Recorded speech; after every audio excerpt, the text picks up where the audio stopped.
గత 2 వారాల క్రితం మనం దావీదు జీవితాన్ని ధ్యానించడం ప్రారంభించాం. దావీదు యొక్క విశ్వాస జీవితాన్ని గురించి మనం నేర్చుకున్నాం.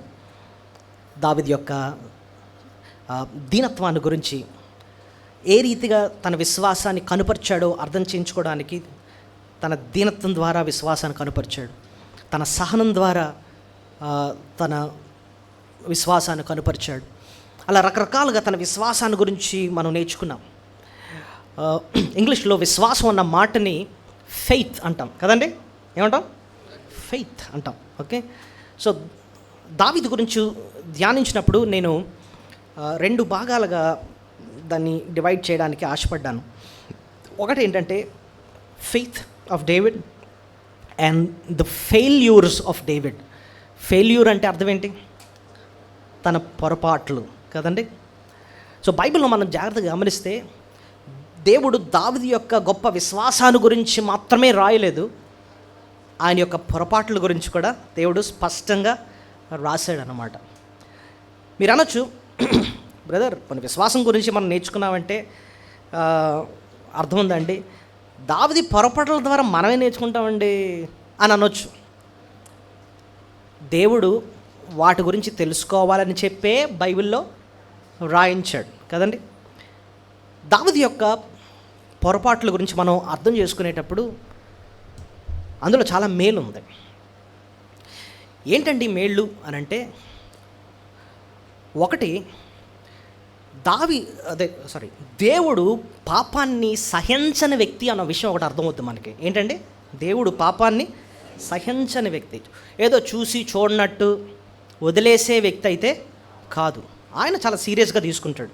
ఎస్పెషలీ ఆయన బిడ్డలు పాపం చేస్తూ ఉంటే మాత్రం ఆయన అస్సలు సహించడు. ఓకే, ఎందుకంటే మనల్ని ఆయన రాజ్యం కొరకు, ఆ పరలోక ప్రదేశం కొరకు, ఆ పరిశుద్ధ స్థలం కొరకు మనల్ని సిద్ధపరుస్తున్నాడు. కాబట్టి ఈ లోకంలో మనల్ని పరిశుద్ధపరుస్తున్నాడు. ఆయన ముందు పరిశుద్ధంగా నిర్దోషంగా నిలబెట్టాలని చెప్పి ఆయన ఆశపడుతున్నాడు కదా. మరి అలాంటప్పుడు మనలో అంత పాపం ఉంది అని అంటే ఆయన సహించడు. ఈ టేక్స్ ఇట్ వెరీ సీరియస్లీ. అంతేకాదు, శిక్షిస్తాడు కూడా. సీరియస్గా తీసుకుంటాడు. ఇంకోటి ఏం చేస్తాడు? శిక్షిస్తాడు కూడా. దేవుడు తండ్రి తన ప్రేమించు కుమారుని ఏం చేస్తాడు? శిక్షించే రీతిన దేవుడు ఏం చేస్తాడు? శిక్షిస్తాడు. అయితే ఇంకోటి, పశ్చాత్తాపడడానికి అవకాశాన్ని కూడా దేవుడు ఇస్తాడు. పశ్చాత్తాపడడానికి ఏం చేస్తాడు? ఆయన అవకాశాన్ని ఇస్తాడు. అయితే ఇప్పుడు అసలు ట్రూత్ చూడండి. ఎప్పుడైతే పశ్చాత్తాపడ్డాడో, ఒక వ్యక్తి పాపం చేయడం వల్ల ఎంతో నష్టపోతాడు. పాపం వల్ల ఏం జరుగుతుంది? గొప్ప నష్టం జరుగుతుంది. దావీదు కూడా చాలా నష్టం జరిగినట్టు మనకు కనపడుతుంది అన్నమాట.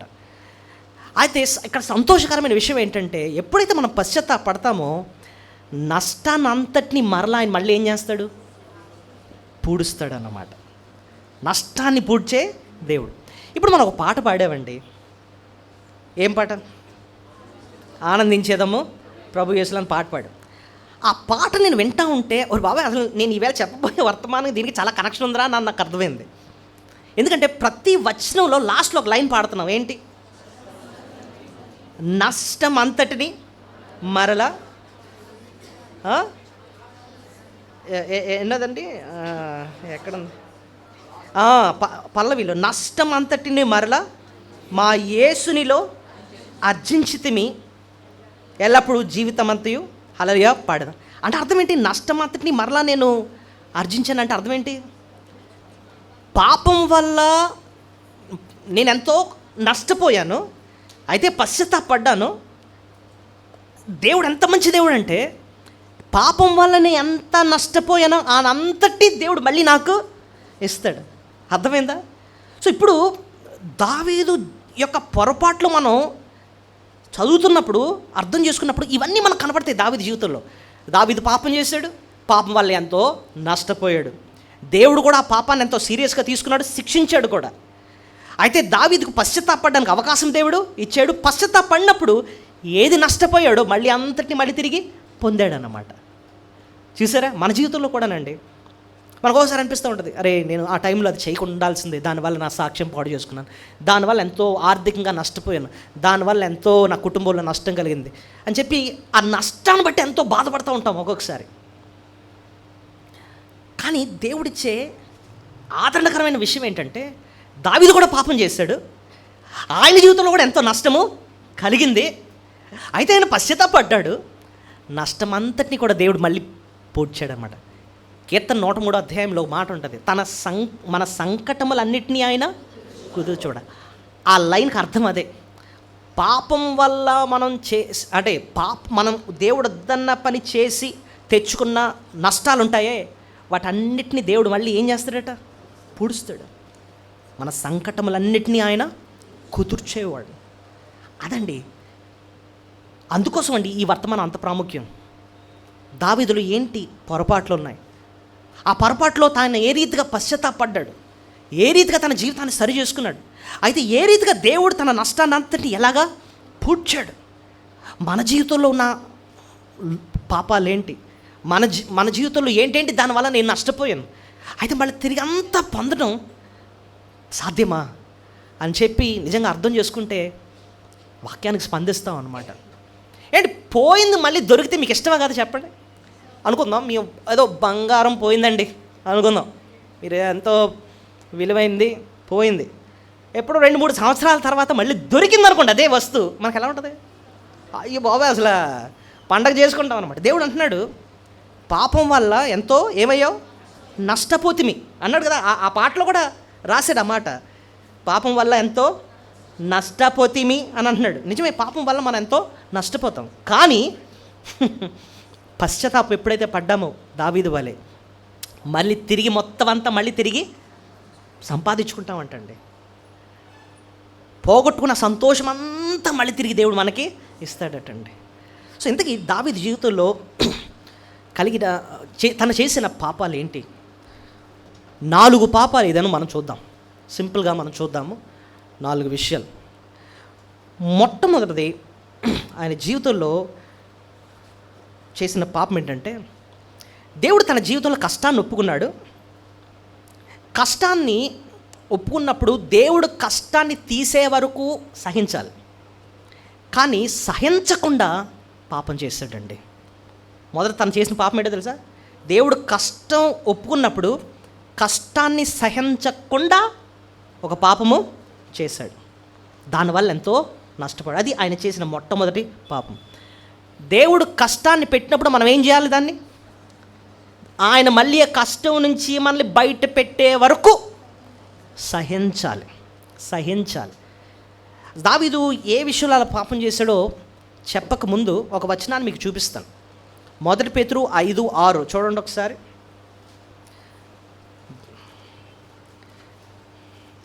1 పేతురు 5:6, దేవుడు తగిన సమయమందు మిమ్మల్ని హెచ్చించినట్లు ఆయన బలిష్టమైన చేతుల క్రింద దేన మనసులై ఉంటాడు. ఆ మాటకు అర్థం ఏంటి తెలుసా? దేవుడు ఏదైనా శ్రమ ఒప్పుకున్నాడు అనుకోండి, ఆయన మళ్ళీ హెచ్చిస్తాడు. అంతవరకు నువ్వేం చేయాలి? ఆయన బలిష్టమైన చేతుల క్రింద దేన మనసులై ఉండాలి. Remain there. దావీదు జీవితంలో ఆలోచిద్దాం. దావీదు జీవితంలో కూడా దేవుడు శ్రమ ఒప్పుకున్నాడు. ఆయనకున్న శ్రమలో మనకు తెలిసిన పెద్ద శ్రమ ఏంటంటే, సౌలు ఆయన ఏం చేస్తున్నాడు? చంపాలని తరుముతున్నాడు. అయితే 1 సమూయేలు 27వ అధ్యాయంకి వచ్చినప్పటికీ ఒకసారి చూడండి. 1 సమూయేలు 27వ అధ్యాయంకి వచ్చినప్పుడు ఆయన చేసిన పాపం ఏంటో. 27 మొదటి వచనం, నేను ఇక్కడ నిలుచుట మంచిది కాదు, ఏదో ఒక దినమున నేను సౌలు చేత నాశనమగుదును, నేను ఫిలిష్తీల దేశంలోనికి తప్పించుకొని పోవుదును. అప్పుడు సౌలు ఇశ్రాయేల్ సరిహద్దుల్లో నన్ను వెదుకుట మానుకొనును గనుక నేను అతని చేతిలో నుండి తప్పించుకుందునని అనుకొని లేచి తన యొద్దనున్న 600 మందితో కూడా ప్రయాణమై వచ్చాను. ఇదండి ఆయన చేసిన పాపం. మనకు ఇది చూస్తున్నప్పుడు ఒక సీన్ గుర్తు రావాలి. రూతు గ్రంథంలో ఏం జరిగింది? రూతు గ్రంథంలో నయోమి ఆమె భర్త ఎవరు? ఎలిమెలెకు ఏం చేశారు? వాళ్ళకి శ్రమ వచ్చింది, కష్టం వచ్చింది, తిండి లేదు. ఏం చేశారు? మోయాబుకి వెళ్ళిపోయారు. అరే దేవుడు విడుదల ఇచ్చే వరకు ఏం చేయాలి? ఆవిడ ఉండాలి. ఏమంది, నువ్వు నాకు సుఖం ఇవ్వవా, మేము ఎక్కడ పారిపోతాం, మోయాబు వెళ్ళిపోతాం. దావీదు అదే చేశాడండి. దేవుడు శ్రమ ఒప్పుకున్నప్పుడు దేవుడు విడుదల ఇచ్చే వరకు కూడా ఏం చేయాలట, ఓపికతో సహించాలంట. అంటే ఆయన టైంలో ఖచ్చితంగా విడుదల ఇస్తాడు, అంతేగాని పాపం చేయకూడదట. దావీదు చేసిన అంటే భయంకరమైన పాపం ఏంటంటే, దేవుడు కూడా తప్పించడేమో కాబట్టి నేను ఎక్కడికి వెళ్ళిపోతాను ఇప్పుడు, ఫిలిస్తీన్ దేశానికి వెళ్తాను. అది పాపమా కదా చెప్పండి? భయంకరమైన పాపమే. ఆకీష్ దగ్గరికి వెళ్ళాడు. ఆకీష్ అన్నది ఎవరంటే ఈ ఫిలిస్తీన్ల రాజు అన్నమాట. పోనీ ఏం సాధించాడండి అటు వెళ్ళిపోయి అని చూస్తే, ఆకీష్ చూశాడు. ఆకీష్ చూసి, ఇదిగో మీరు ఇక్కడ కాదు కానీ సిగ్లక్ అని ఒక ప్రదేశం ఉంది, మీరందరూ కూడా అక్కడికి వెళ్ళి అక్కడ ఉండండి అని అంటే, దావీదుతో పాటు ఒక 600 మంది ఉన్నారన్నమాట. వారి పిల్లలు, వారి భార్యలు అందరూ కూడా వెళ్ళి సిగ్లక్ అన్న ప్రాంతం, సిగ్లక్ కూడా ఈ ఫిలిస్తీన్ ప్రాంతంలో ఒక స్థలం అన్నమాట, అక్కడ ఉన్నారు. అయితే దేవుణ్ణి వదిలేసి దేవుని సహాయం, అరే దావీదు అసలు ఎంతవరకు నిన్ను సౌలు నుంచి కాపాడింది ఎవరు? దేవుడే కదా. దావీదు ఎక్కడికి వెళ్ళినా యెహోవా ఆయనకి ఎలా ఉన్నాడు? తోడుగా ఉన్నాడు కదా. మరి అవన్నీ మర్చిపోయావా నువ్వు దావీదు అని అంటే, ఏమో ఏదో టైంలో ఏమో ఉన్నాం, సౌలు వచ్చి నన్ను ఏం చేస్తాడు, చంపేస్తాడు. అంటే ఎవరి మీద విశ్వాసం పోయింది చెప్పండి దావీదుకి? దేవుని మీద విశ్వాసం కంప్లీట్గా పోయింది. అమ్మో ఏదో రోజు ఏదో అయిపోతుంది. మనం కూడా ఒక్కోసారి అలాగే చేస్తాం. అరే నిన్ను ఎంతవరకు తీసుకొచ్చింది ఎవరు? దేవుడే కదా. నీకు పోషింది, వచ్చేయి కష్టాలు రాదంటలే, కానీ కష్టాల్లో కూడా దేవుడు నిలబడి నేను పోషించి ఎంత నడిపించాడు. ఒక్కొక్కసారి మనం కష్టాలను చూసి బెదిరిపోయి భయపడిపోయి, అమ్మమ్మో దేవుడు భక్తి అంటే మనకి కుదరట్లేదండి, ఎన్నో కష్టాలు వచ్చేస్తున్నాయండి, కాబట్టి మళ్ళీ తిరిగి మన లోకంలోకి వెళ్ళిపోదాం అండి, మన స్నేహితులు, మన బంధువులు, మన పాత జీవితంకి వెళ్ళిపోదాం. ఇలాగే చేస్తూ ఉంటారు చాలామంది. దేవుడు కష్టాలు శ్రమలు ఒప్పుకున్న ఆయన విడుదలిచ్చే వరకు ఎలా ఉండాలి తెలుసా? మనం స్థిరంగా ఉండాలి. అంతేగాని వీడిని చూసి ప్రభువు మీద అవిశ్వాసాన్ని చూపించి లోకంలోకి వెళ్ళిపోయి మనుషులను ఆశ్రయించడం దేవుడు అస్సలు సహించడం అన్నమాట. పోనీ వెళ్ళాడండి. ఇక్కడ నుంచి దావీదు ఆత్మీయంగా ఎంత దిగజారిపోయాడు మీకు చెప్తాను చూడండి. ఆడికి వెళ్ళిన తర్వాత ఇప్పుడు ఇశ్రాయేల్ కన్నా ఎవడు ఎక్కువ ఫ్రెండ్ అయిపోయాడు తెలుసా? ఆకీష్. ఎవరు? ఆకీష్. ఆకీష్ని ఎలా మాట్లాడుతున్నాడంటే, నేను నీ దాసుణ్ణి. ఎవరికట్ట దాసుడు ఇప్పుడు? దావీదు ఆకీష్ కట్ట. మీరే చూడండి, ఒక వచనాన్ని చూపిస్తాను. మొదటి సమూయేలు ఎన్నో వచనం, 27వ అధ్యాయము 5వ వచనం చాటం ముందు 5 అంతటా దావీదు రాజు మందిరము నీ యొద్ద నీ దాసునైన నేను కాపురము చేయనేలా. చూడండి ఎవరితో మాట్లాడతారు ఈ మాట? ఆకీషు రాజు. ఎంతకీ ఆకీషు ఏ దేశానికి రాజు? ఫిలిస్తీన్ల దేశానికి రాజు. అలాంటి రాజు ముందు ఉండి ఏమని పిలుస్తాడు? నేను నీకేంటి బాబు? దాసుణ్ణి. ఇదే దావీదు ఒకరోజు గొలియాతు ముందు మాట్లాడినప్పుడు గొలియాతు గురించి ఎలాగన్నాడు తెలుసా? సున్నతి లేని వీడెంత, ఎవడరా నువ్వు అసలు నా దేవుణ్ణి అనడానికి అని చెప్పి ఇంత రోషంతో మాట్లాడినాడు. ఇక్కడికి వచ్చి ఏమంటున్నాడు? బాబు ఆకీష్, నేను నీకేంటి దాసు. ఇంకో దగ్గర అంటాడు, నువ్వు నా ఏలినవాడువు, నువ్వు నాకేంటి ఏలినవాడువు. మళ్ళీ ఆకీష్ ఏమంటాడు తెలుసా దావీదు గురించి? నిన్ను చూస్తుంటే నాకు దోతలాగా ఉన్నావు నువ్వు. ఎక్కడన్నాడు తెలుసా మాట చూడండి మీరే. 29వ అధ్యాయము 28-9 వచనాలు చూడండి. వాళ్ళిద్దరి మధ్యన జరిగే కాన్వర్జేషను. దావీదేమంటాడు? నేనేమి చేసి తిని నా ఏలిన వాడవగు రాజా, నీ శత్రువులతో యుద్ధము చేయుటకై నేను రాకుండానట్లు నీ యొద్దకు వచ్చిన దినముల నుండి నేటి వరకు నీ దాసుడినైన నా యందు తప్పేమి కనబడనని ఆకీషును అడిగను. 9వ వచనం, అందుకు ఆకీషు, దైవ దూతవలే నీవు నా దృష్టికి కనబడుచున్నావు. అసలు ఈ మాటలు ఎవరెవరి మధ్యన జరుగుతున్నాయి? ఒక ఫిలిస్తీన్ల రాజు అయిన ఆకీషుకిని దేవుని బిడ్డ అయిన దావీదుకి. ఇప్పుడు చూడండి, ఇక్కడ ఒక పాఠం నువ్వు ఎప్పుడైతే దేవునితో స్నేహం తగ్గిపోయిందో ఎవరితో స్నేహం పెరుగుతుంది నీకు? లోకస్తులతో స్నేహం పెరుగుతుంది. లోకస్తులతో స్నేహం పెరిగింది అంటే నువ్వు అర్థం చేసుకోవచ్చు, దేవునితో నీ స్నేహం ఏమైపోయింది? తగ్గిపోయింది. అదే జరుగుతుంది ఇక్కడ. దేవునికి దూరం అయిపోయావు, లోకస్తుల తెగ స్నేహం పెరిగిపోతుంది అనమాట. ఇక్కడ నువ్వే నా ఏలిన వాడవి అని చెప్పి ఆయన అరే దావీదు నువ్వేనా ఈ మాటలు అంటున్నావు? ఒకానొకప్పుడు దేవుని గురించి నించొని రోషంగా మాట్లాడినాడు. ఎవడు నా దేవుణ్ణి నామాన్ని ఇలాగ ఇష్టానుసారంగా మాట్లాడుతున్నాడని చెప్పి వడిసలు పట్టుకొని యుద్ధానికి వెళ్ళిపోయినాడు. నువ్వేనా ఇప్పుడేమో అదే రాజు దగ్గర పట్టుకొని అలాగ వెనకాల తిరుగుతున్నావు? దేవునితో స్నేహం తగ్గిందా? ఎవరితో స్నేహం పెరిగిపోద్ది? లోకంతో స్నేహం పెరిగిపోద్ది. ఇప్పుడు చూడండి, ఇంకా దిగజారిపోయాడు ఇప్పుడు దావీదు. ఇప్పుడు ఒక యుద్ధం వచ్చింది. ఎవరెవరికి? ఇశ్రాయేలుకి ఫిలిస్తీన్లకి యుద్ధం వచ్చింది. ఇప్పుడు దావీదు ఎవరి దగ్గర ఉన్నాడు? ఆకీష్ అంటే ఫిలిస్తీన్ల సామ్రాజ్యంలో ఉన్నాడు. దావీదు ఏం చేయాలి? బాబు మీరు ఇశ్రాయేల్ ప్రజలతో యుద్ధం చేస్తారంటే నేనైతే మీతో రానండి అనాలి. కానీ దావీదు ఏమన్నాడు తెలుసా? వస్తాను. ఎవరితో యుద్ధం చేయడానికి? మళ్ళీ ఇశ్రాయేల్తోనే. అయ్య బాబోయ్, అంటే దేవుని బిడ్డలు ఇప్పుడు నీకు ఎలా మారిపోయారు? శత్రువులా మారిపోయారు. దేవునితో ఎప్పుడైతే స్నేహం తగ్గుతుందో లోకస్తులతో స్నేహం పెరగడమే కాదు, నీ మనసు ఎంత డీప్గా మారిపోద్దంటే దేవుని బిడ్డలని ఇప్పుడు ఎలా కనబడతారు? శత్రువులు. సేవకులు ఒక శత్రువులా కనబడతారు. సొంత అమ్మా నాన్న నీకు మంచి చెప్పే అమ్మా నాన్న ఎలా మారిపోతారు? శత్రువుల్లా మారిపోతారు. సొంత బిడ్డలు శత్రువుల్లా మారిపోతారు. నేను ప్రేమించే నీ భార్య శత్రువులా మారిపోద్ది. దేవునితో సంబంధం తెగితే దేవుడిచ్చిన సంఘం ఏంటి, దేవుడిచ్చే కుటుంబం ఏంటి నీకు శత్రువులాగే కనపడతారనమాట. దావీదు సౌలుని చంపడానికి, తన దేవుని బిడ్డలైన ఇశ్రాయేల్ ప్రజల్ని చంపడానికి ఒక ఆకీషు రాజుతో కలిసి యుద్ధానికి రెడీ అయిపోయాడు అనమాట. చూడండి ఎంతగా దిగజారిపోతున్నాడు దావీదు. అర్థమవుతుంది మీకు? సో ఈ పాఠం ద్వారా మనం నేర్చుకునేది ఏంటండి? శ్రమ రానే, ఎంత కష్టం రానే మన ప్రభువునే పట్టుకోవాలి, కానీ ఆయన నొదిలి మనం మనుషుల వైపు తిరగకూడదు. తిరిగితే ఎంతగా దిగజారిపోతామంటే, మనకు వచ్చిన మనకు బాగా తెలుసు, యాకోబు 4:4 లోకముతో స్నేహము దేవునితో ఏమైపోద్ది? వైరమే, శత్రుత్వం. అదే జరిగింది దావీదు జీవితంలో. ఆకీష్తో స్నేహం పెరిగిపోయింది, దేవుడు అంటే అసహ్యం పుట్టింది.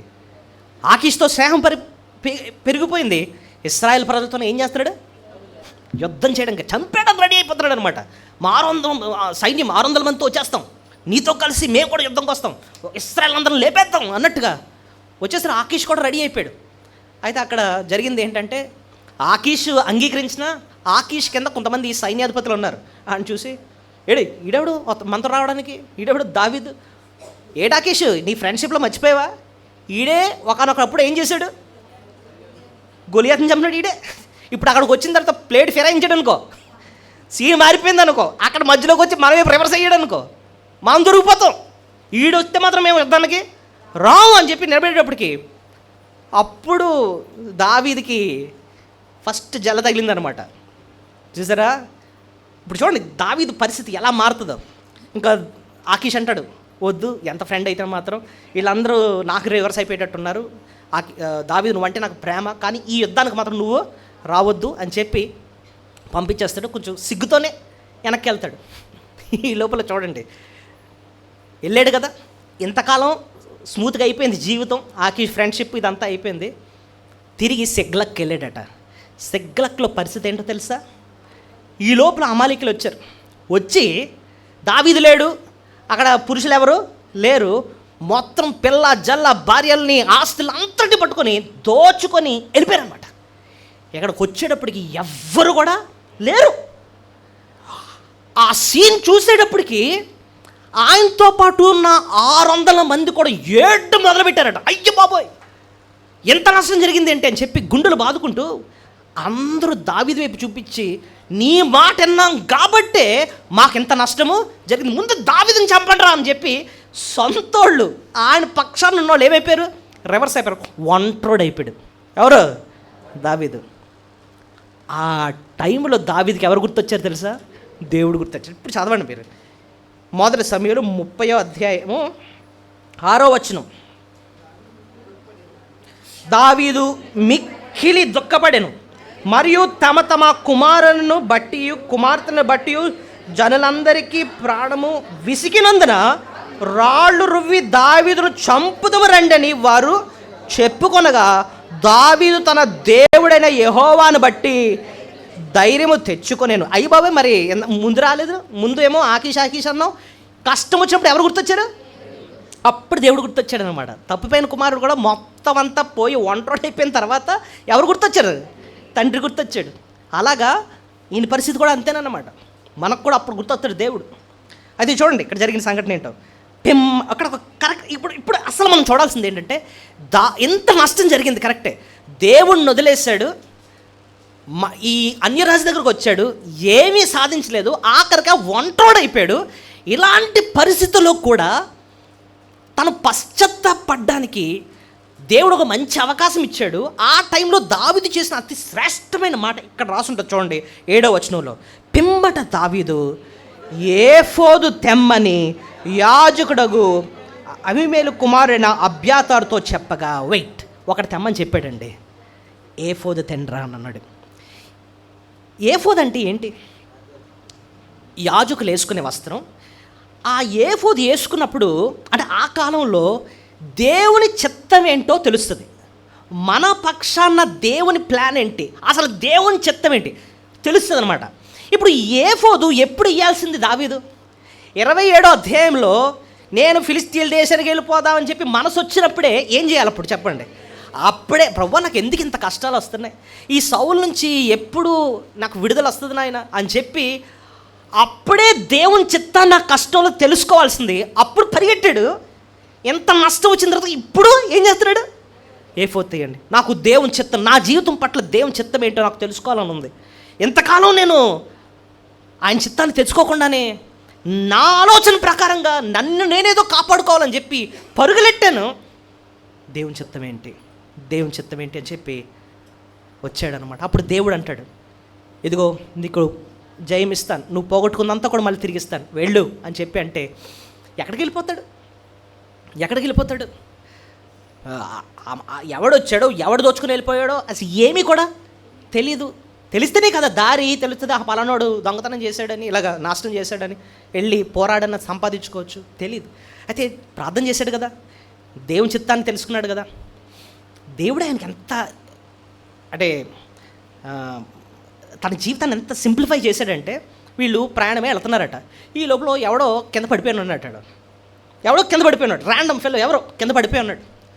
దావీదు అతను చూసి, అరే ఎవడో పడిపోయి ఉన్నాడు, కొంచెం అదే తాగడానికి నీళ్ళు ఇవ్వండి, కొంచెం ద్రాక్షరసం ఇవ్వండి అనేటప్పటికి వెళ్ళి ఇచ్చేటప్పటికి అక్కడ కొంచెం ప్రాణం వచ్చింది, బయటకు వచ్చింది. బరే ఎవరన్నా నువ్వు అని అంటే, నేను అమాలేకుడిని, మేము చాలా యుద్ధాలు చేసుకొని వస్తున్నాం, ఈ మధ్యన ఇక్కడ దగ్గర ఒక ఊరు ఉంది, సెగ్ల కన్నా ఊరు, దాన్ని కూడా నాశనం చేసి మొత్తం దోచుకుని వెళ్ళిపోతున్నాం. ఈ లోపల మధ్యలో నాకు కొంచెం అనారోగ్యం వచ్చిందని చెప్పి నన్ను పడేసి అందరూ వెళ్ళిపోయారు. దావీదుకి మొత్తం ప్లాన్ వచ్చేసింది. అయితే అప్పుడు దావీదు చెప్పాడు, నేను దావీదుని, ఆ సెగ్లకు మా పట్టణమే, ఆ ప్రజలందరూ నా వాళ్ళే, అయితే నేను నిన్ను చంపను, ఈ శత్రువు అందరూ మా బిడ్డలను ఎక్కడ తీసుకెళ్లారో నువ్వు చెప్తావా, దారి చెప్తావంటే చెప్తాను అని అన్నాడు అనమాట. ఈ లోపల వెళ్ళాడు దావీదు, అతనే దారి చూపించాడు. తీరా అక్కడికి వెళ్ళాడు, అక్కడ అందరూ ఉన్నారన్నమాట, ఆయన బిడ్డలు భార్యలు అందరూ ఉన్నారనమాట. దావీదు వెళ్ళి యుద్ధం చేసి మొత్తం అంతటిని మళ్ళీ తిరిగి తెచ్చుకుంటాడు. చూడండి ఎక్కడ రాసుంటుంది అన్నమాట, 1 సమూయేలు 30:18 చూడండి. ఇలాగూ దావీదు అమాలేకులు దోచుకొని పోయిన దాని అంతటిని తిరిగి తెచ్చుకొనెను. ఆ మాట నాకు ఎంతో ఆదరణ ఇచ్చింది. దావీదు అమాలేకీయులు దోచుకొని పోయిన దాని అంతటినీ తిరిగి తెచ్చుకొనెను, మరియు అతడు తన 2 భార్యలను రక్షించెను. కుమారులేమి కుమార్తెలేమి దోపుడు సొమ్మి వారు ఎత్తుకొని పోయిన దాని అంతటిలో కొద్దిదేమి గొప్పదేమి ఏది తక్కువ కాకుండా దావీదు సమస్తమును రక్షించను. ఇంగ్లీష్లో అంటాడు, డేవిడ్ రికవర్డ్ ఆల్ అంటాడు. దావీదు అంతటి పోగొట్టిన అంతటిని కూడా తెచ్చుకున్నాడు. ఇది ఎప్పుడు జరిగింది చెప్పండి? దావీదు తప్పు చేశాడు, పాపం చేశాడు, దేవుణ్ణి వదిలేసి ఏదో సాధిద్దాం అన్నట్టుగా ఫిలిస్తీన్లు ఆశ్రయించాడు, నష్టం కలిగింది, పశ్చాత్తాపడ్డాడు, నేను చేసింది తప్పే నాయన, ఏఫోదు తెస్తున్నాడు. దేవాని చిత్తం ఏంటి నా జీవితంలో? మనం ఒక్కొక్కసారి దేవుని చిత్తం తెలుసుకోకుండా మనకు తోచినట్టుగా ఏదో చేసుకెళ్ళిపోతాం. ఏ స్థితికి వచ్చేస్తామంటే ఒంట్రోళం అయిపోతాం. అంతేనా? దావీదు పరిస్థితి ఏమైపోయింది? ఒంట్రోడైపోయాడు అనమాట.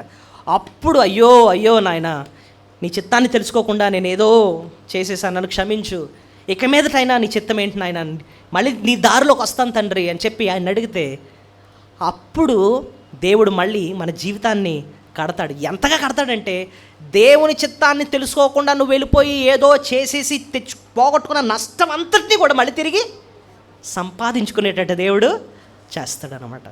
సో దావీదు నుంచి మనం నేర్చుకున్న మొట్టమొదటి పాఠం ఏంటంటే, ఏం నేర్చుకున్నాం?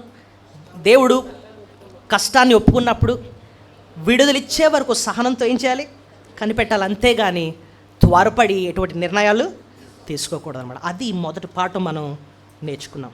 ఓకే, రెండో విషయాన్ని చూద్దాం. రెండోది, దావీదు తన జీవితంలో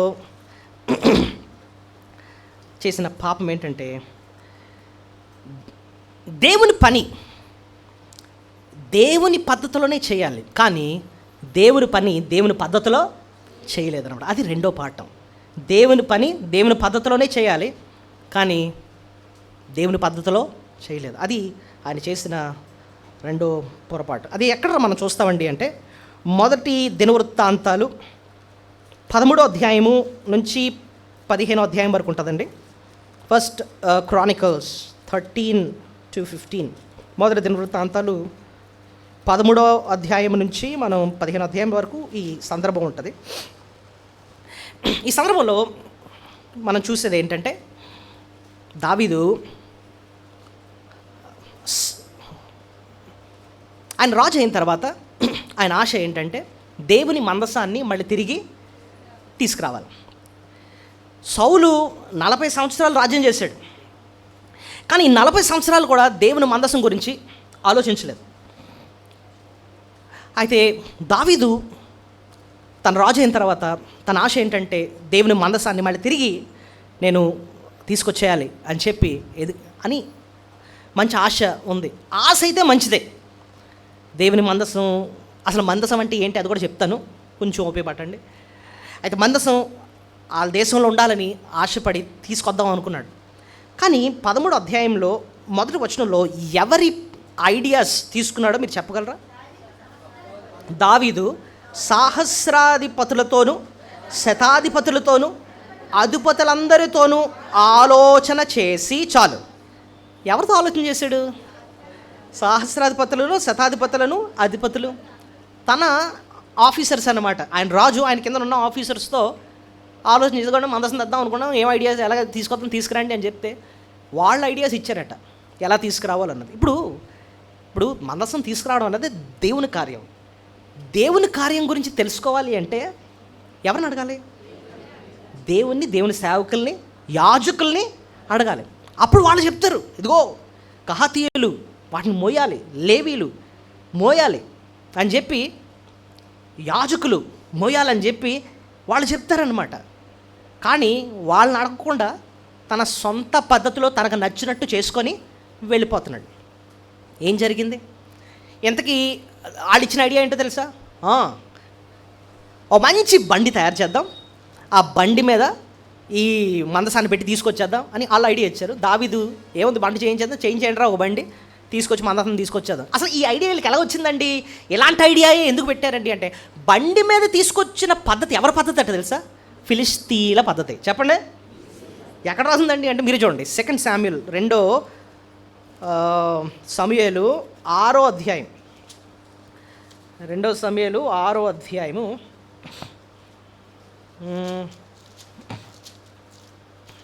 2 సమూయేలు 6వ అధ్యాయంలో 3వ వచనం చూడండి. అంటే ఇక్కడ ఫిలిస్తీన్లు చేసిన పని, వారు దేవుని మందసమును క్రొత్త బండి మీద ఎక్కించి గిబియాలోనున్న అభినాదవు యొక్క ఇంటి నుండి తీసుకుని రాగా, అభినాదవు కుమారులు ఉజ్జా ఈ క్రొత్త బండిని తోలిరి.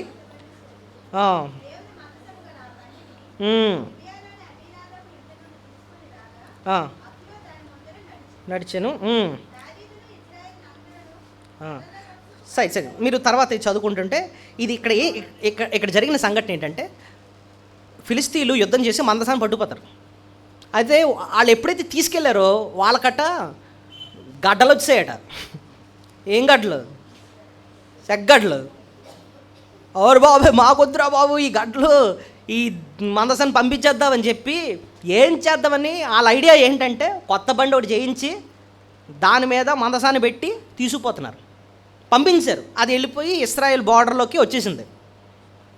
సో ఈ బండి మీద పెట్టి పంపించడం అన్న పద్ధతి ఎవరి పద్ధతి? ఫిలిస్తీన్ల పద్ధతి. ఈ ఐడియా దావీదుకి ఎవరిచ్చారంటే ఆయన యొక్క ఆఫీసర్స్ ఇచ్చారు. చేసేది మంచి పనే, కానీ పద్ధతి మాత్రం దేవుని పద్ధతిలో చేయట్లేదు. ఏం జరిగింది? దాన్ని దావీదు అలాగే తీసుకొస్తా ఉంటే ఉజ్జా పక్క నుండి దాన్ని తోలుతున్నాడు. ఈ లోపల జరిగింది ఏంటంటే, ఎక్కడో ఒక దగ్గర బండి అటు ఇటు అయిందట, మందసం పడిపోతుందని చెప్పి మందసాన్ని ఇలా చేతితో పుట్టుకున్నాడంట. వెంటనే దేవుని కోపం రగులుకొని ఉజ్జా అక్కడికక్కడే చచ్చిపోయాడు అనమాట. ఎక్కడ వస్తుంది చూడండి, మొదటి దినవృత్తాంతాలు వచనం 11వ వచనం చూడండి. ముందు 11వ వచనం, 13, 11 మొదటి దినవృత్తాంతాలు.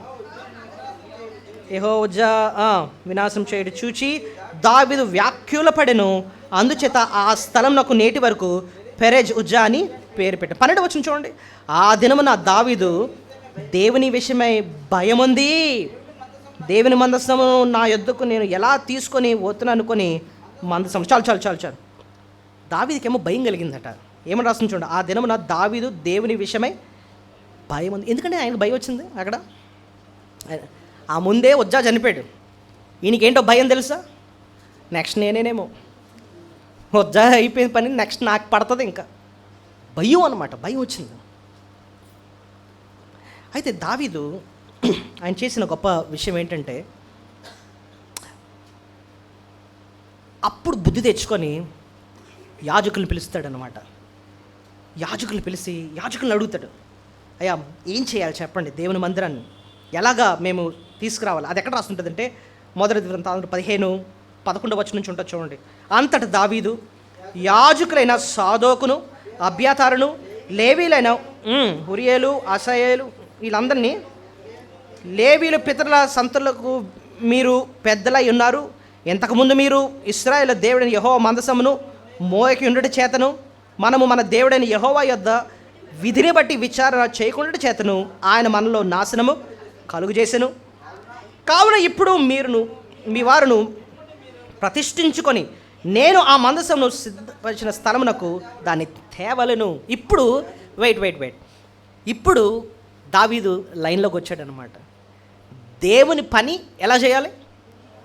దేవుని పద్ధతుల్లోనే చేయాలి. ఇప్పుడు చూడండి, మన మందిరంలో కూడా ఏమైనా నిర్ణయం తీసుకోవాలనుకున్నాం అనుకోండి, మనకు తోచింది మనం చేసుకుని వెళ్ళిపోవాలా, లేకపోతే కనిపెట్టాలా? చెప్పండి. కనిపెట్టాలి, ప్రార్థన చేయాలి, వాక్యానుసారంగా నిర్ణయం తీసుకుంటామా లేదా అని చెప్పి, మందిరంలో ఏంటి, వ్యక్తిగత జీవితంలో ఏంటి, ఎనీ డెసిషన్ వాక్యానుసారమైన నిర్ణయమై ఉండాలి. మన జీవితంలో ఎన్నో నిర్ణయాలు తీసుకుంటాం. యవనస్తులు ఉన్నారనుకోండి, వివాహం గురించిన నిర్ణయం తీసుకోవాలి.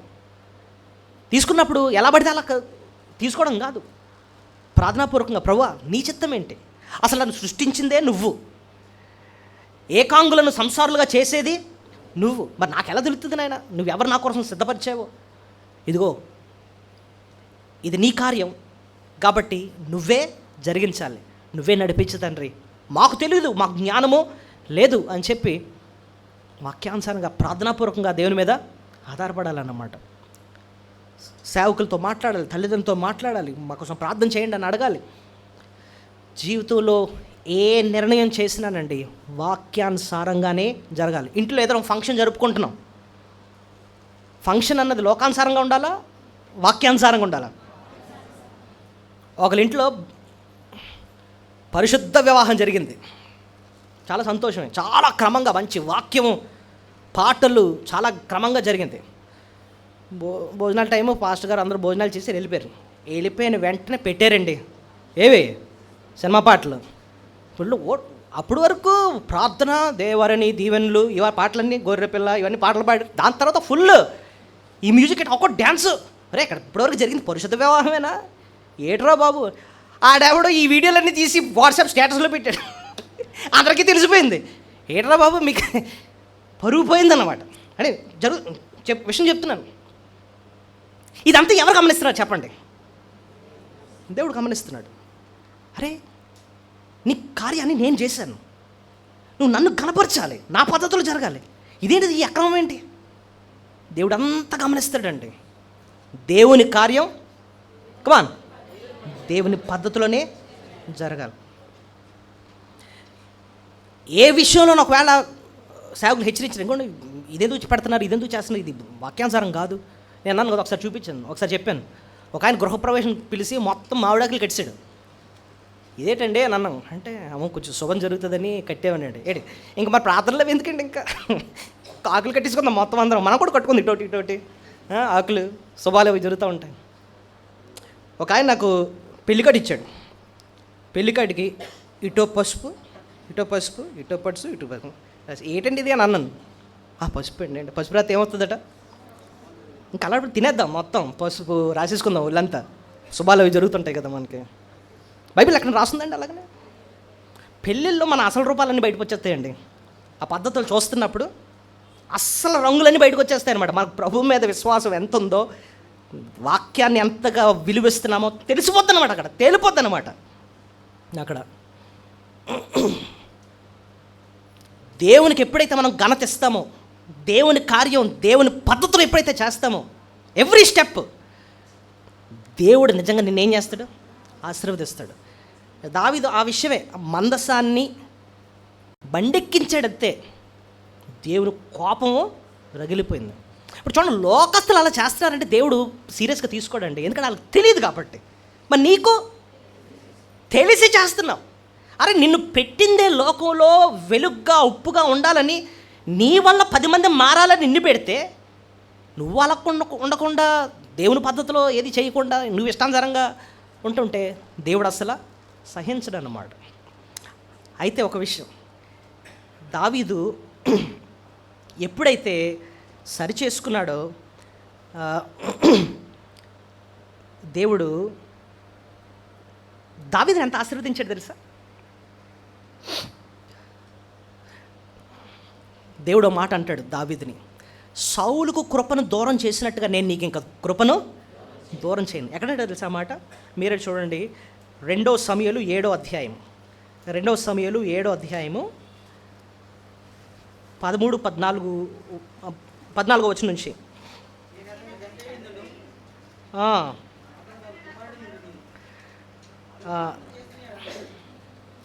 అంటే మందసం తీసుకొచ్చిన తర్వాత ఇక్కడ దావీదు ఏం చేద్దాం అనుకున్నాడంటే, మందిరాన్ని కడదాం అనుకున్నాడు. అయితే దేవుడు ఆయనతో అన్న మాటలు ఇక్కడ రాయబడి ఉన్నాయి. ఏమని? 12వ వచనం చదువుదాం, మనకు అర్థమైపోద్ది కాంటెక్స్ట్. నీ దినముల సంపూర్ణమనుకున్నప్పుడు నీవు నీ పితరులతో కూడా నిద్రించిన తరువాత నీ గర్భములో నుండి వచ్చిన నీ సంతాతిని హెచ్చించి రాజ్యమును అతనికి స్థిరపరుచును. అతడు నా నామ ఘనత కొరకు ఒక మందిరమును కట్టించి అతని రాజ్య సింహాసనమును నేను నిత్యముగా స్థిరపరిచేదును. నేను అతనికి తండ్రినై యుందును, అతను నా కుమారుడై యుండును.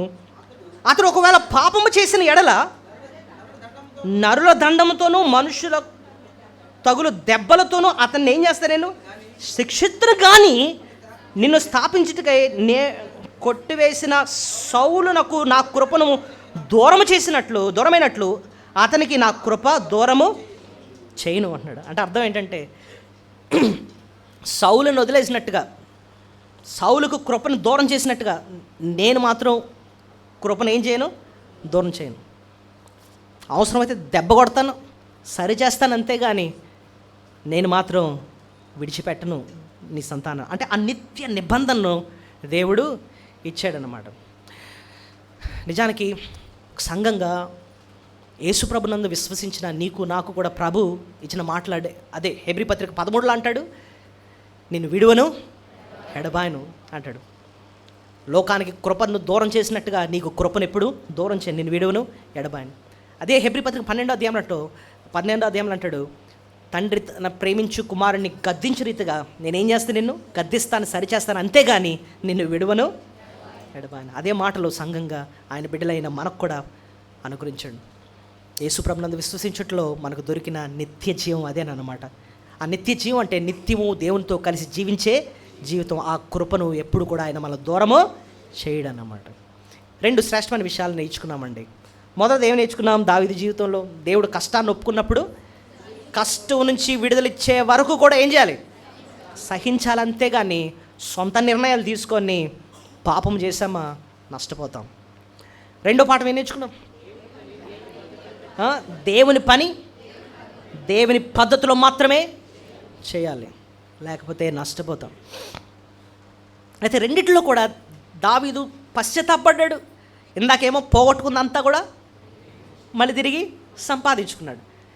ఈ 2 విషయంలో కూడా దేవుడు ఎప్పుడైతే దావీదు సరి చేసుకున్నాడు అంటున్నాడు, దావీదు నేను నీతో ఎంత నిబంధన చేస్తానంటే అది నిత్య నిబంధన, నిన్ను మాత్రం ఇంకెప్పుడు నేను విడిచిపెట్టిన. అవసరమైతే నీ సంతానం కూడా అవసరమైతే దెబ్బ కొట్టి సరి చేస్తారు, అంతేగాని సౌలుకు కృపను దూరం చేసినట్టుగా నేను మాత్రం నీ కృపను దూరం చేయను. తను పోగొట్టుకున్నంతా కూడా మళ్ళీ ఏం చేస్తున్నట్టు? సంపాదించుకున్నట్టే ఉంది ఇక్కడ కూడా మనం చూస్తే. మూడోది దావీదు చేసిన పాపాల్లో మూడోది ఏంటంటే, చాలా జాగ్రత్తగా ఆలోచించండి. చెయ్యాల్సింది చేయలేదు, చెయ్యకూడంది చేశాడు. చెప్పండి, చేయాల్సింది చేయలేదు, చెయ్యకూడంది చేశాడు. ఇది ఎక్కడుందండి అంటే 2 సమూయేలు 11వ అధ్యాయం. 2 సమూయేలు 11వ అధ్యాయం. ఇది అందరికీ తెలిసిన భాగమే. 11వ అధ్యాయం మొదటి వచనంలో చూడండి. వసంతకాలమున రాజులు యుద్ధమునకు బయలుదేరు సమయమున దావీదు యోవాబునకు అతని వారిని ఇశ్రాయేలు వారందరినీ పంపగా వారు అమ్మోనీయులను సంహరించి రబ్బా పట్టణమును ముట్టడి వేసిరి. అయితే దావీదు యెరూషలేమునందు నిలిచెను. ఒకనాడు దినమున ప్రొద్దుకుంకు వేళ దావీదు పడక మీద నుండి లేచి, చాలు చాలు చాలు చాలు ఈ మొదటి 2 వచనాల్లోనే ఇప్పటివరకు మనం నేర్చుకున్న దాంట్లో దావీదు ఒక రాజుగా చేయాల్సిన పని ఏంటి? కమాన్, యుద్ధానికి వెళ్ళాలి. ఎందుకంటే అక్కడ రాస్తుంది వసంతకాలమున రాజులు యుద్ధమునకు బయలుదేరు సమయమున. సో ఆ సీజన్లో దావీదు యొక్క ప్రాముఖ్యమైన పని ఏంటంటే తన దేశం కొరకు వెళ్ళి యుద్ధము చేయాలి. దేవుడు మన జీవితంలో కూడా నువ్వు చెయ్యాల్సిన పనులు నీకు చెప్తాడు ఆయన. నువ్వు చదువుకోవాలి అంటే నువ్వేం చేయాలి? చదువుకోవాలి. నువ్వు పరిచర్య చేయాలి అంటే నువ్వు పరిచర్య చేయాలి. నువ్వు ఉద్యోగం ఏమైనా అప్పచెప్పాడంటే ఆ ఉద్యోగం సమయం ఇచ్చాడు, ఆ సమయంలో ఉద్యోగం చెయ్యాలి. నువ్వు చెయ్యాల్సిన పని నువ్వు నమ్మకంగా చెయ్యాలి. ఆ పని చెయ్యకపోతే చెయ్యకూడని పనులు ఇప్పుడు నువ్వు చేస్తావు. చెయ్యాల్సిన పని చెయ్యకపోతే చెయ్యకూడని పనులు చేస్తావు. ఇక్కడ దావీదు అదే చేశాడు. ఈయన చెయ్యాల్సింది ఏంటంటే యుద్ధము చేయాలి. చెప్పండి, యుద్ధం చేయాలి. అది చేయకుండా ఈయన చేస్తుంది ఏంటంటే అందరినీ యుద్ధానికి పంపించి ఇంట్లో కూర్చొని పడుకుంటున్నాడు. ఉందా లేదా చూడండి. 2వ వచనం. ఒకనాడు దినమున ప్రొద్దుగుంకిన వేళ దావీదు పడక మీద నుండి లేచి రాజనగరు మిద్దె మీద నడుచుచు పైనుండి చూచుచుండగా స్నానం చేయి ఒక స్త్రీ కనబడెను. ఆమె బహు సౌందర్యవతి ఉండుట చూచి దావీదు దాని సమాచారం తెలుసుకున్నట్టుకే ఒక దూతను పంపెను. అతను వచ్చి చాలు చాలు ఇక్కడ మనకు అర్థమైంది ఏంటంటే చెయ్యాల్సిన పని చేయలేదు కాబట్టి ఇప్పుడు చెయ్యకూడని పనులు చేస్తాడు. ఏం చేయకూడని పనులు ఏంటి? మిద్దె మీద తిరుగుతున్నాడట. ముందేమో స్నానం చేస్తూ ఒక ఆమె కనిపించిందంట. ఇప్పుడు రెండవ వచనంలో ఏముందంటే రాజునగరి మిద్దె మీద నుండి నడుచుచు పైనుండి చూచుచుండగా స్నానం చేయి ఒక స్త్రీ కనబడింది. ఓకే, కనిపించిందా, వదిలేసి వెళ్ళిపోవాలి. కానీ 3వ వచనంలో మళ్ళీ ఏం చేశాడు? ఆమె బహు సౌందర్యవతి అయి ఉండుట చూచి మళ్ళీ చూశాడట. ఇప్పుడు సమస్య అన్నది ఫస్ట్ లుక్తో కాదట. సమస్య ఎప్పుడు వస్తుందట తెలుసా? సెకండ్ లుక్తో వస్తుందట. సెకండ్ లుక్ అంటే ఏంటి అర్థం? The problem comes with the second look. మొదటిసారి ఒక చెడుగు డైరెక్ట్గా కంటెన పడింది, అచ్చా అని చెప్పుకుని వెళ్ళిపోయావు, ఏ సమస్య ఉండదట. వెళ్ళిపోతున్నవాడివి చూసి మళ్ళీ తిరిగి చూస్తావే, అక్కడ దొరికిపోతావంట. సాతానికి కావాల్సింది కూడా ఏంటో తెలుసా? ఆ రెండోసారి ఒకసారి చూడడం. ఫస్ట్ టైం అందరికీ కనపడతాయి, అచ్చి అనుకుని వెళ్ళిపోవాలి. అసలు మళ్ళీ తిరిగి వెనక్కి తిరిగి చూసావనుకో, అక్కడ దొరికిపోతావు అనమాట. ఇంకొకసారి తిరగరా, ఇంకొకసారి అదే నాకు కావాలి అంటాడు. రెండోసారి తిరిగావా పట్టుకుంటాడు, ఇంకా ఆకర్షణీయంగా చూపిస్తాడు. చూడండి, కన్ను ఏది చూస్తుందో హృదయం దాన్ని ఏం చేస్తుంది? ఆశిస్తుంది. చూశాడు, ఆశించాడు. ఇప్పుడు రాజు కదా, తన పవర్ను ఉపయోగించాడు. పిలిచాడు, ఎవరో కనుక్కోరా అని అన్నాడు. సో అని తెలిసింది, తీసుకురా అని అన్నాడు. రాజు కదా, ఎవడు నా మాట కాదనేది పాపం చేశాడు అన్నమాట. రాజు కదా, కవర్ చేసేసుకుందాం అనుకున్నాడు. పాపాన్ని కవర్ చేయలేడు. పాపం అన్నదంట బాంబు లాంటిదంట. ఏంటండి పాపం ఎలాంటిది? ఒకడంట బాంబు జోబులో దాచుకుంటూ వెళ్తున్నాడట. ఎవడ తెలియదే అనుకొని వెళ్తున్నాడు. అది సగం దూరం వెళ్ళేటప్పుడు దొడేలు మందంట, వెళ్ళిపోయింది. అందరికీ తెలిసింది, ఏరా ఇప్పటి వరకు ఏం దాచావు? బాంబు దాచావా? పాపం అంతేనండి. ఆ బాంబు పేలకముందే బాంబుని ఏం చేయాలి? బయట పాడేయాలి. పాపం బట్టబయలు అవ్వకముందే పాపాన్ని విడిచిపెట్టేయాలి. అది జ్ఞానం. మనోడు ఏం చేశాడు? కప్పేశాడు పాపాన్ని. ఈ లోపల ఒకరోజు ఆవిడొచ్చి అందంట, బాబు నేను ప్రెగ్నెంట్ అందాడు. ఏమంటాడు? రాజు కదా, మళ్ళీ కవర్ చేద్దాం అనుకున్నాడు. ఎవరు భార్య? ఓ ఉరియా భార్య. ఉరియా ఎక్కడున్నాడు? యుద్ధంలో ఉన్నాడు. కబురు పెట్టి పిలిపించాడట, బాబు ఉరియా రా రా. ఏం చెప్పలే. ఎలా ఉంది సమాజం, యుద్ధం అది బాగా జరుగుతుందా అది తెలుసుకుందా అని పిలిచాను నేను. ఓకే నీకు కొంచెం సెలవు ఇద్దాం అనుకుంటున్నాను. ఏంటి ఉరియా అడగకుండానే? ఏమన్నా అలాంటి బాసులు అంటారండి? బాబు కొంచెం సెలవు తీసుకో బాబు, ఇంట్లో ఉండు అని అంటారా? ఈయన అంటున్నాడట, సెలవు ఇస్తాను తీసుకో, నువ్వు ఇంటికి వెళ్ళు, నీ భార్యతో సంతోషించు, చక్కగా భోంచేయి. ఇదేట్రా బాబు ఎంత శ్రద్ధ చూపిస్తాడు? ఉయ్యాక అర్థం కాలే. అంటే ఇంటికి వెళ్ళలేదట, అక్కడే పడుకున్నాడట. రెండో రోజేమో మళ్ళీ తిరిగి భోజనం పెట్టి పంపిద్దాం అనుకుంటే మళ్ళీ వెళ్ళలేదు, మళ్ళీ అక్కడే ఉన్నాడట. మూడో రోజు సరే ఏం చేశాడట? తాగించాడట మొత్తం. తాగించేసి కనీసం ఎప్పుడన్నా వెళ్తాడేమో అని అంటే అక్కడే బయట పడుకున్నాడేమో, కానీ నేను వెళ్ళనయ్యా అని చెప్పి ఒక మాట అంటాడండి. ఆ మాట వినేటప్పుడు నాకు తెలిసి ఆ ఒక్క మాట దావీదు ముఖమే కొట్టినట్టు అనిపించుండి ఉంటుంది. చూడండి, మీరే చూడండి. అది ఎక్కడంటే 11వ వచనం. 10 నుంచి చదువుదాం. 10-11. ఉరియా తన ఇంటికి పోలేదను మాట దావీదులకు వినబడినప్పుడు దావీదు ఉరియాను పిలిపించి, నీవు ప్రయాణము చేసి వచ్చిదివి కదా, ఇంటికి వెళ్ళకపో అని అడుగగా, ఉరియా మందసమును ఇశ్రాయేలు వారును యోధావారును గుడారములలో నివసించుచుండగను, నా అధిపతియగు యోవాబు నా ఏలినవాడు నీ సేవకులు బయట దండులో ఉండడం అంటే యుద్ధానికి వెళ్ళారు. భోజన పానములు చేయుటకును నా భార్య యొద్ద పరుంటకు నేను ఇంటికి పోదురా, నీ ప్రాణం తోడు నేనాలగు చేయువాడును కానని దావీదుతో అని. ఈ ఒక్క మాట దావీదుకు దెబ్బ తగిలిందండి. ఎందుకు చెప్పండి? ఎందుకు? దావీదు, నువ్వు కూడా ఇంటిలో ఉండాల్సింది కాదు. ఈ టైంలో అందరూ యుద్ధం చేస్తుంటే నేను అక్కడికి వెళ్ళిపోవాలి, నా భార్య దగ్గర ఉండమని అంటావేంటి? ఆ ఒక్క మాట దావీదుకి ఎలా తగిలి ఉంటుందిరా? ఒరే బాబోయ్, అసలు నేను కూడా ఎక్కడ ఉండకూడదు, ఉండాల్సింది ఎక్కడ? యుద్ధంలో ఉండాల్సింది. నేను ఎక్కడేం చేస్తున్నానని చెప్పి ఆ ఒక్క మాట బళ్ళను దిగిపోయినట్టు దిగిపోవాలి అసలు దావీదుకి. అయినా హృదయం కఠినం చేసేసుకున్నాడు దావీదు. ఏం చేయాలి? ఇది ఎలా కవర్ చేయాలి ఆలోచించాడు. ఈయన లేపేస్తే సరిపోదా? ఒక పక్కన తన పవర్తో పాపాన్ని కప్పేద్దాం అనుకున్నాడు. ఇప్పుడేం చేస్తున్నాడు? కవర్ అవ్వట్లేదని చెప్పి మొత్తం పర్మనెంట్ సొల్యూషన్ ఈయనే లేపేస్తే సరిపోద్దని చెప్పి ఒక లెటర్ రాశాడు యోవాబుకి ఇవ్వమని. ఆ లెటర్లో ఏముందంటే, ఉరియాని యుద్ధం జరుగుతుంది కదా, ఫ్రంట్ లైన్లో పెట్టండి, ఎక్కడ బలంగా ఉందో యుద్ధం అక్కడ పెట్టండి ఫ్రంట్ లైన్లో, ఉరియా చావాలి అని చెప్పి ఒక లెటర్ రాసి దాన్ని జాగ్రత్తగా మడపెట్టి మళ్ళీ ఎవరి చేతికి ఇచ్చాడు? ఉరియా చేతికే ఇచ్చి, వెళ్ళి యోవాబుకి ఇవ్వు అని చెప్పి ఇస్తే ఆ లెటర్ పట్టుకుని అసలు ఆలోచించాడు ఎంత భయంకరమైన పని చేస్తున్నాడు దావీదు. ఒక నరహత్య, ఒక వ్యభిచారం, తన అధికారాన్ని ఉపయోగించుకుంటూ వెళ్ళాడు.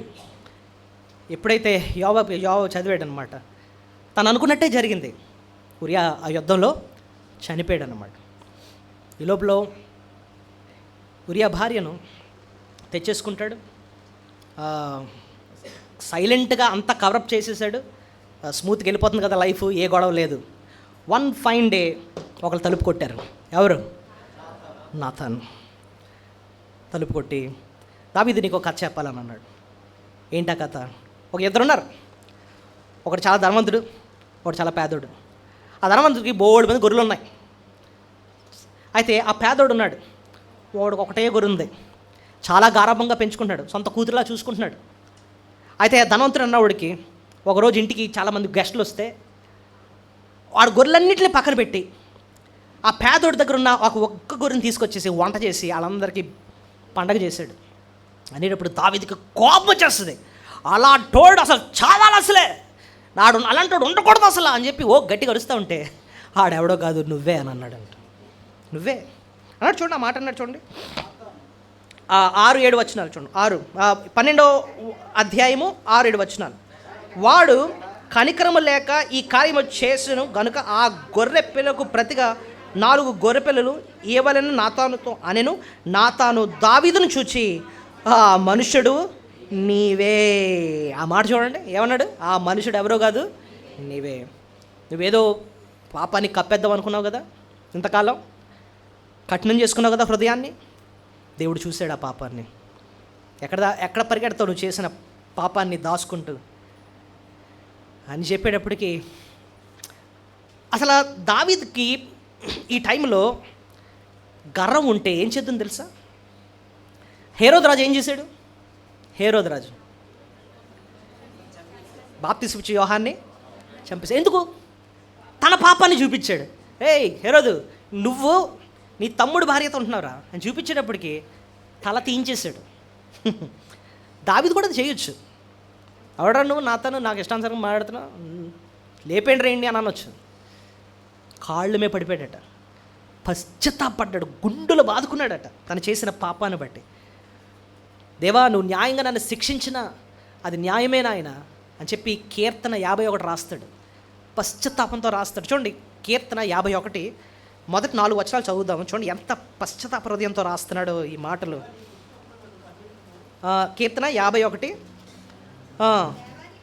దేవా, నీ కృప చెప్పున నన్ను కరుణింపము, నీ వాత్సల్య బాహుల్యము చొప్పున నా అతిక్రమములను తుడిచివేయము, నా దోషము పోవునట్లు నన్ను బాగుగా కడుగుము, నా పాపము పోవునట్లు నన్ను పవిత్రపరచుము.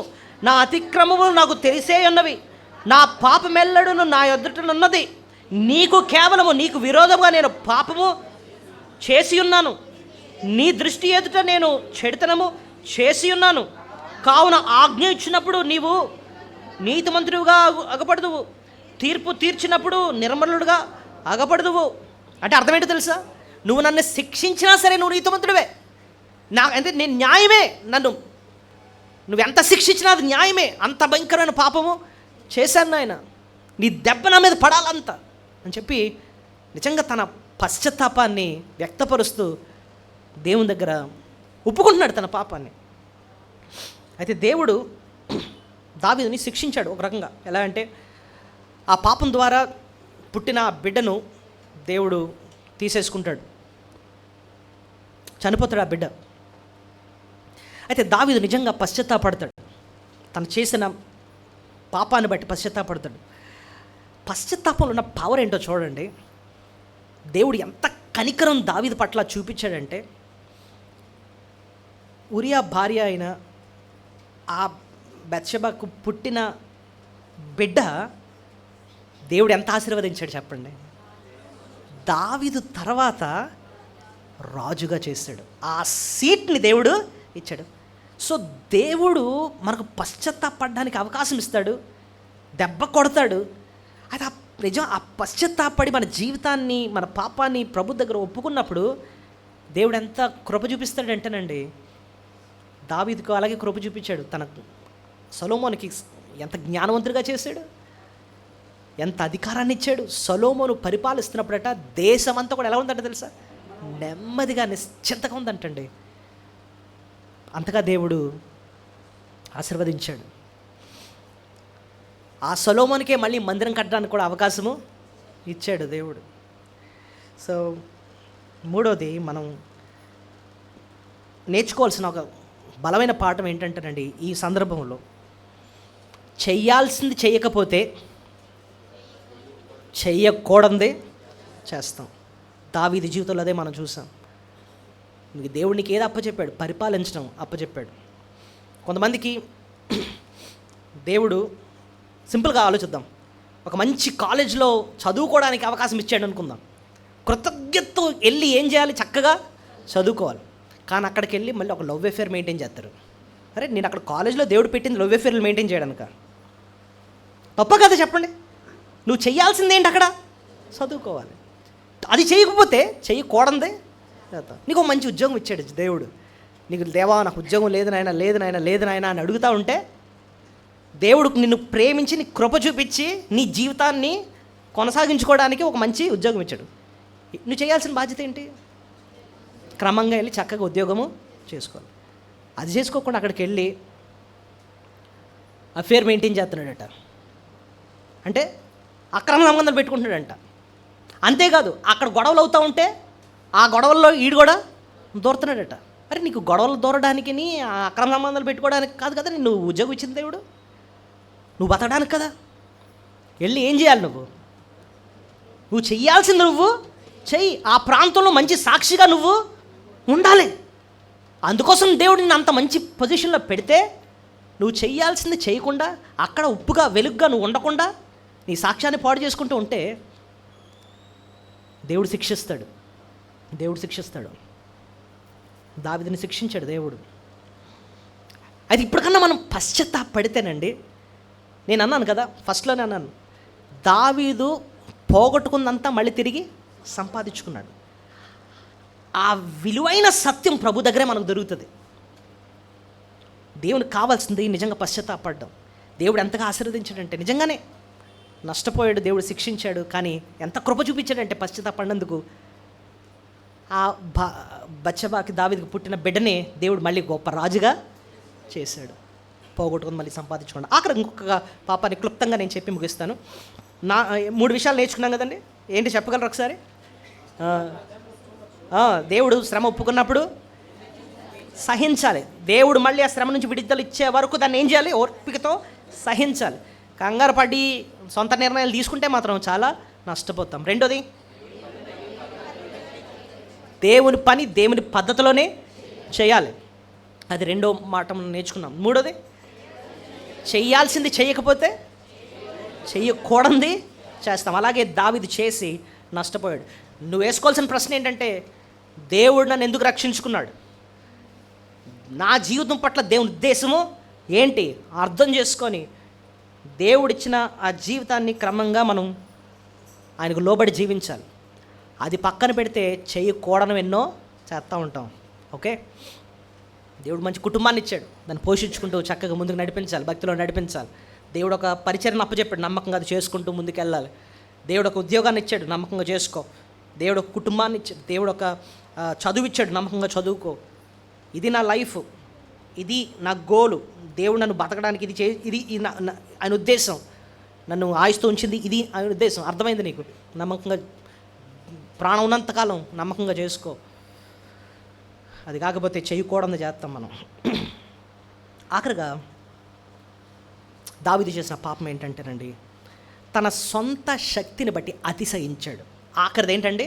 తన సొంత శక్తిని బట్టి అతిశయించాడు. అది మనం అక్కడ చూస్తామంటే 2 సమూయేలు 24 మొదటి 2 వచనాల్లో తనకున్న సైన్య బలాన్ని లెక్క పెట్టమని అడుగుతాడు. చూడండి ఎక్కడ, 2 సమూయేలు 24 అధ్యాయము.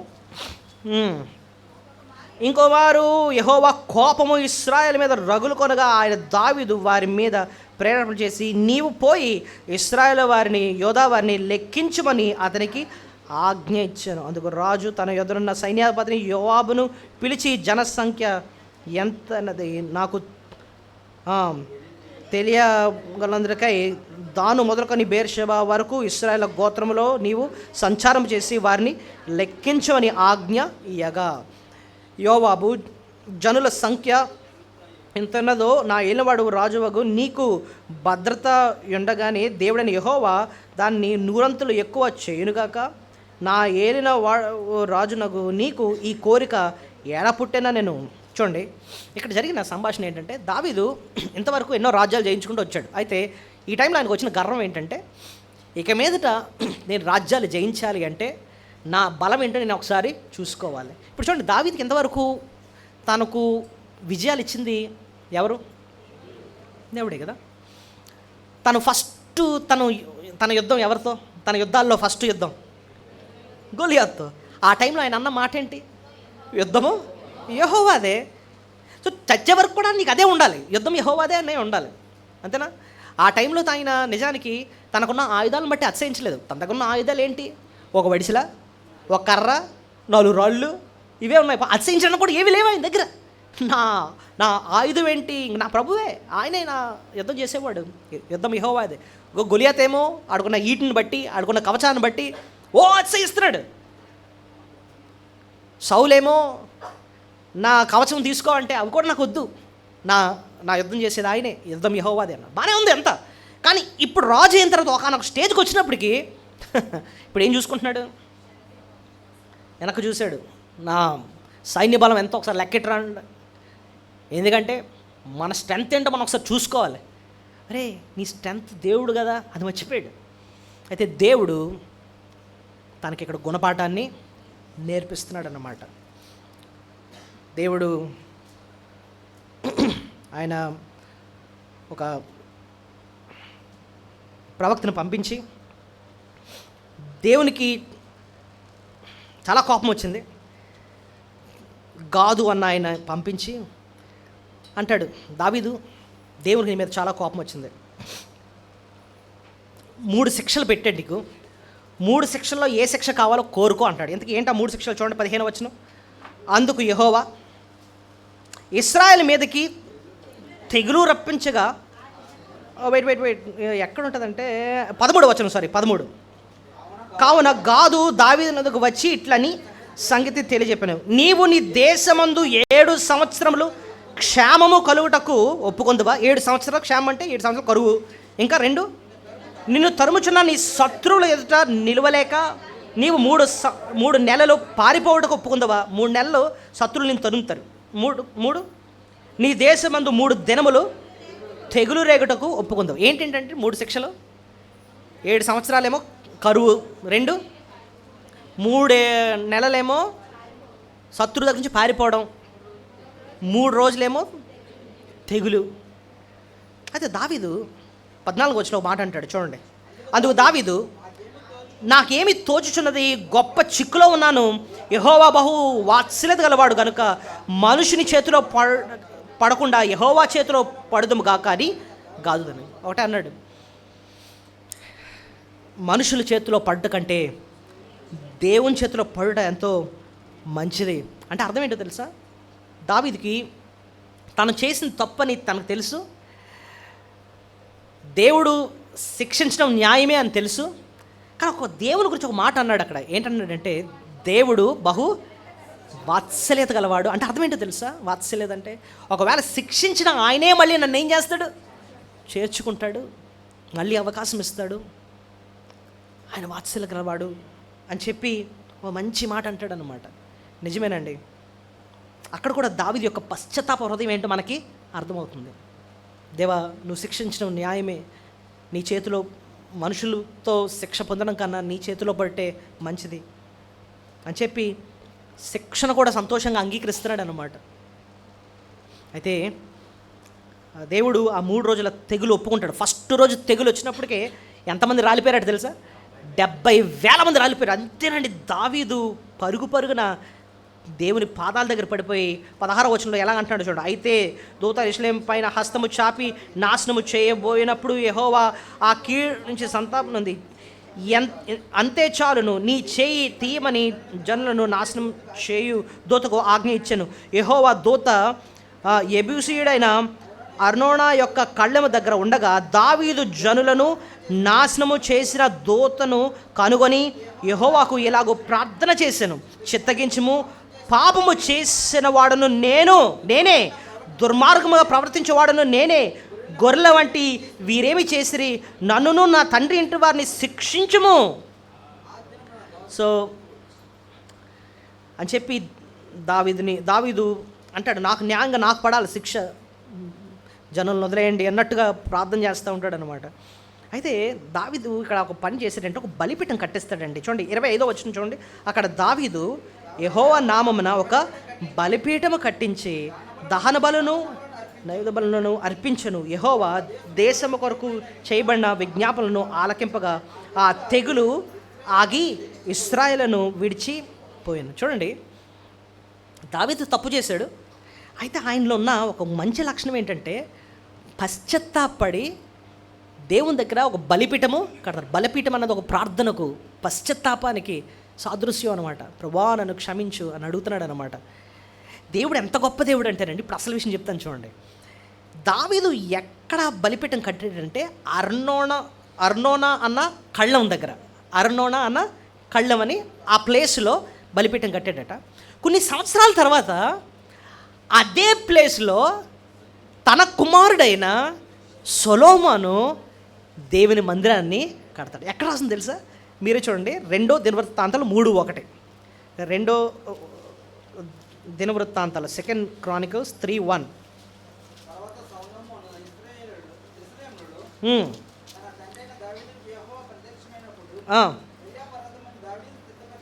స్థలమున యెబూసీయుడైన ఒర్నాను కళ్ళమందు దావీదు ఏర్పరిచిన స్థలమున యెహోవాకు ఒక మందిరము కట్టనారంభించను. ఎక్కడ మళ్ళీ మందిరాన్ని కడుతున్నాడు ఏంటంటే అదే ఒర్నాను కళ్ళం దగ్గర. దావీదు ఎక్కడైతే బలిపీఠం కట్టి పశ్చాత్తాపడ్డాడో అదే ప్లేస్లో సొలొమోను ఇప్పుడు ఏం చేస్తున్నాడు? మందిరాన్ని కడుతున్నాడు.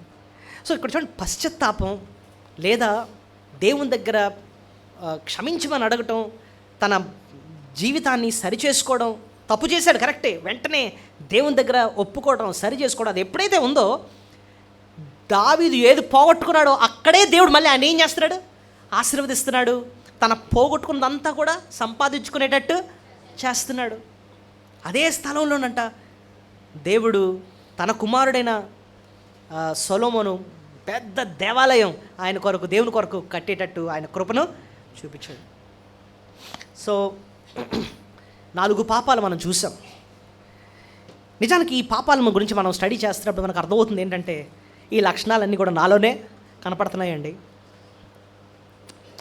అయితే ఇట్లో మనం నేర్చుకునే ఒకే పాఠం ఏంటంటే దేవుడు పాపాన్ని అయితే అసలు సహించడు. దావీదు విషయంలో సహించలేదు, నా విషయంలో కూడా ఆయన సహించడు. అయితే పశ్చాత్తాపడడానికి, సరి చేసుకోవడానికి ఆయన అవకాశం అయితే మనకి ఇస్తాడు. ఇచ్చినప్పుడు మనం ఏం చేయాలి? క్షమించమని ప్రభుని అడగాలి. దావీదును క్షమించిన దేవుడు నిన్ను నన్ను కూడా ఆయన ఏం చేస్తాడు? క్షమిస్తాడు. యేసు రక్తంలో ప్రతి పాపం నుంచి కూడా విడుదల మనకు దొరుకుతుంది. ప్రభు మనల్ని క్షమించే దేవుడు. అంతేకాదు, దావీదు ఎలాగైతే నష్టాన్నంతటి మళ్ళీ ఎలాగైతే సంపాదించుకున్నాడో దేవుడు ఎంత కృప చూపిస్తాడంటే నిజంగా మనం పశ్చాత్తాపడితేనట్టండి పోగొట్టుకున్నదంతా కూడా మళ్ళీ ఏం చేస్తాం? సంపాదించుకుంటాం. అది శ్రేష్టమైన సత్యమా కాదా చెప్పండి? David recovered all. దావీదు ఏదైతే పోగొట్టుకున్నాడో ఆ సిగ్లక్ విషయంలో ఏదైతే నష్టపోయాడో అదంతా మళ్ళీ తిరిగి సంపాదించుకున్నాడు. అది ప్రతి విషయంలో కూడా దేవుడు పశ్చాత్తాపడ్డాడు, మళ్ళీ ఆశీర్వదించాడు. పశ్చాత్తాపడ్డాడు, దేవుడు మళ్ళీ ఆశీర్వదించాడు. దేవుడు అట్టి కృప మనందరికీ దయచేయను గాక. దయచేసి అందరూ మోకరించండి.